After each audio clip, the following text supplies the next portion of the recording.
Please stand for the Pledge of Allegiance.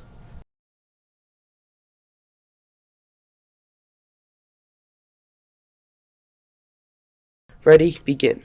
I pledge allegiance to the flag of the United States of America and to the republic for which it stands, one nation, under God, indivisible, with liberty and justice for all.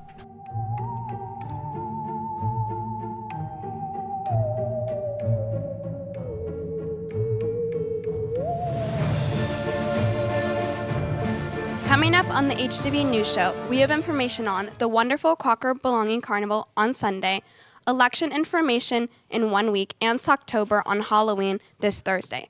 All this and much, much more coming up on this Tuesday, October 29th, 2024, Gold Day edition of the HTV News Show. The news starts now. Hello, Crocker. I'm Declan, and this is RJ. We will be your Gold Day anchors for the rest of the trimester. Yes, Declan, this is going to be fun. Let's go over to our top story.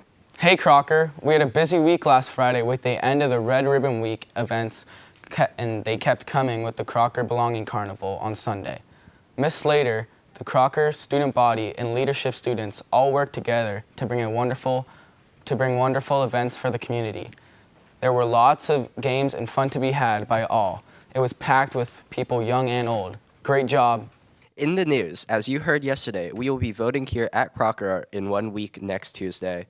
Before you cast your vote for either Vice President Kamala Harris or former President Donald Trump, it is important that we know a little about voting and how it works here in America.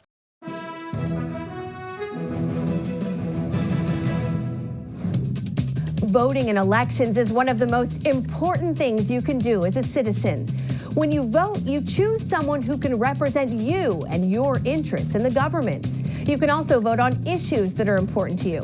So if you want your road to be fixed or a new school to be built, you can vote for these things. You can also vote for someone who shares those interests so they can act on your behalf to get them done. Voting is like giving elected leaders a report card. If you like what they're doing, you can vote for them so they can continue representing you. If you don't, you can vote for someone else that you think may represent you better. If you want to vote, you need to meet certain requirements. You must be 18 years or older by Election Day. You must be a citizen of the United States.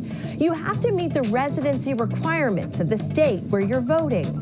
Each state can also have additional rules. These could include how to register to vote, where to vote, even when you can vote.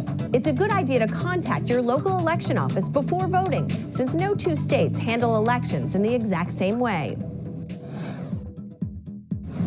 On Election Day, it's time to go to the polls to cast your vote. Elections can happen many times throughout the year for many different reasons, like for primaries and initiatives. But most elections for national office take place on the first Tuesday of November. While presidential elections use the Electoral College to decide the presidency, congressional elections use the direct votes from each state to decide.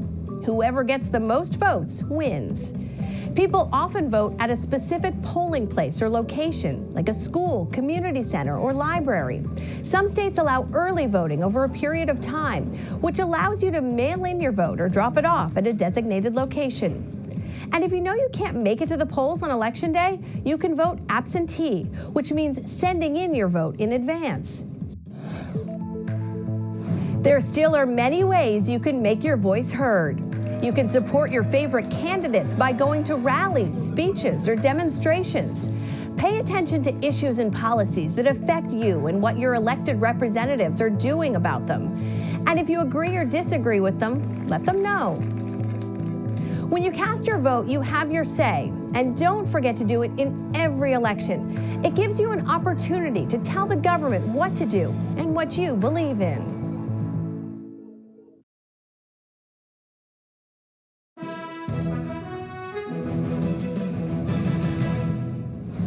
Every 4 years, the United States holds an election for president.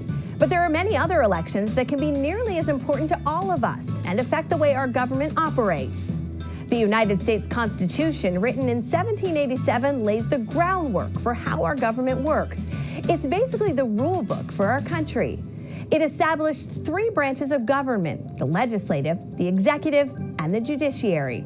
The president is the head of the executive branch, which enforces federal laws.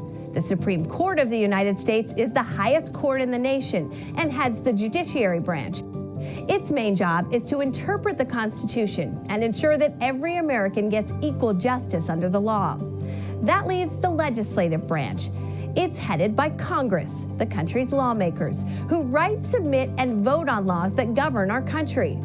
Congress is divided into two chambers, the House of Representatives and the Senate, in what's known as a bicameral legislature. And the delegates for both are elected by popular vote.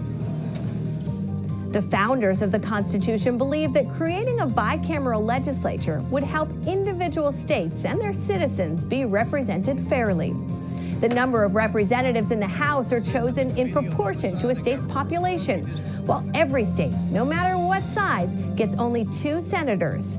That's why the House of Representatives can have as many as 435 members, while the Senate is capped at 100. So who can actually run for Congress? For the House of Representatives, you have to be at least 25 years old, a citizen of the United States for at least 7 years, and live in the state you're representing.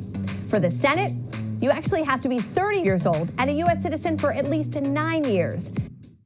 And the differences don't stop there. Members of the House of Representatives are only elected for 2 years at a time. Then they have to run for re-election.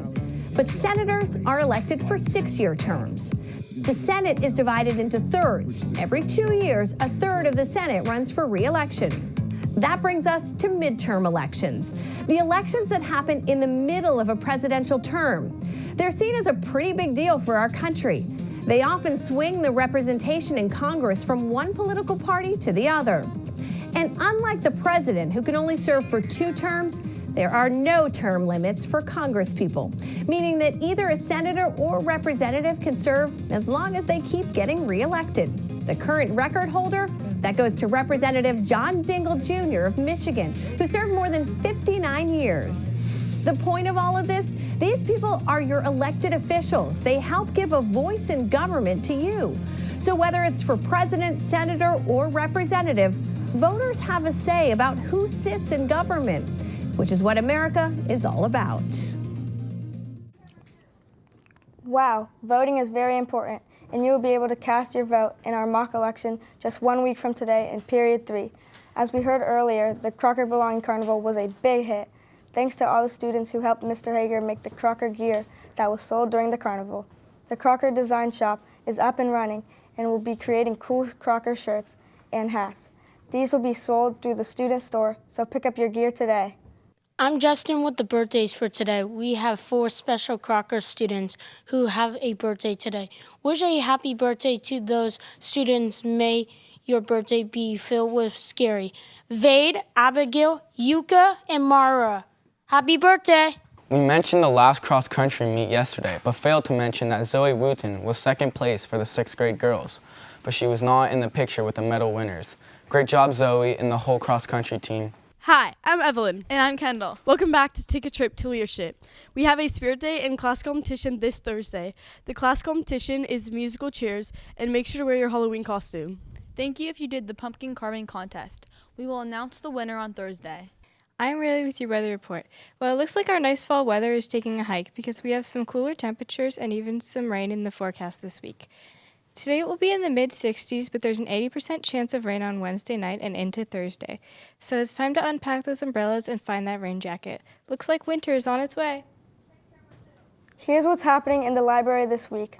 Book displays for baseball books for the World Series, spooky mystery books for Halloween, author spotlight on Gordon Corman, who had a birthday last week, fall mandals to color, and a very difficult Halloween word search. Come on and see what's new. I'm Candace with the intramurals. The first period intramurals are a fun hit. Make sure you show up to support your grade and your first period classes. Today at lunch, we have Mr. Kittredge versus Miss Tishy. Looks like it is a 6th grade showdown. See you in the gym. Today and tomorrow, the Dungeons & Dragons Club will be hosting Halloween-themed adventures written by our student dungeon masters, with the collaboration of friend of Mr. Bounds, who is a professional comic book writer and D&D enthusiast. It isn't too late to join the spooky fun. If you want to make a character, see Mr. Bounds as soon as possible. Welcome to Take a Trip to Potato Town. I don't know if you guys remember, but the Potato Club meets in the lecture hall.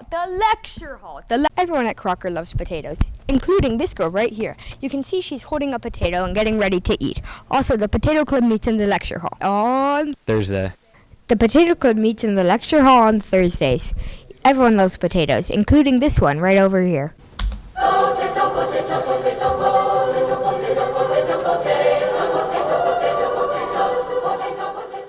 Hello, I'm Larissa with your clubs for today.